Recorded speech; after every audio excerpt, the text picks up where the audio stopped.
It's 3:30 in the morning. We're leaving the port of Garibaldi aboard the 38-foot WB, Captain Bob Browning at the helm. Now the fun begins. Browning started fishing with his father at the age of 5.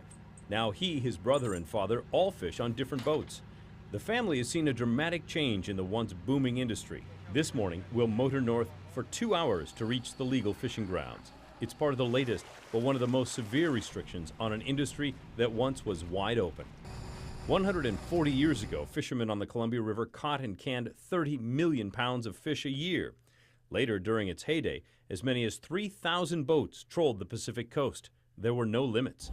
Tenth of a mile. The party ended in 1978 when the government created the first of many restrictions to protect from overfishing. Make sure I'm over the line before I put a hook in the water. Now the coastline from Garibaldi south to the California border is closed until June 4th to protect the salmon. Okay, we're here now.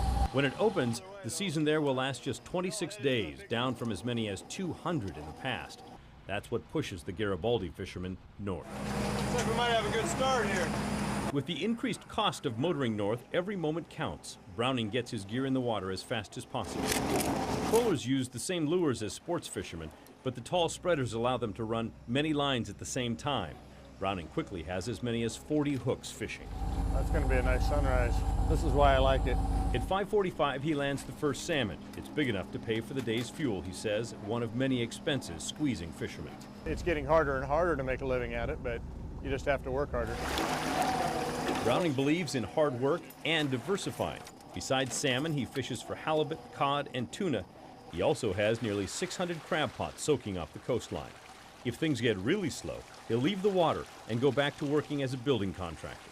Have something to fall back on because this is too much of a volatile fishery. You never know whether you can make it the next year. And this year, what they can't see worries them. Will they find the salmon? Will someone else catch it all, forcing an early closure? Will a stray crab pot tangle their gear and ruin the day? Uh-oh. That's trouble. What do you got there? That's a crab pot. This day, he'll be all right. Browning avoids a tangle. Some days it's a rat race all day long, dodging boats and crab pots. Ignoring other boats motoring even farther north, he follows seabirds feeding on herring and other bait at the surface. In 5 hours, he catches 10 Chinook salmon. Back at the docks in Garibaldi, his fish are inspected and weighed, and he's pleased to learn the price has risen to $7 a pound. He'll take home $840. It worked out for me today, definitely. But the price being high and making good money for a couple days a week doesn't make up for having a real season.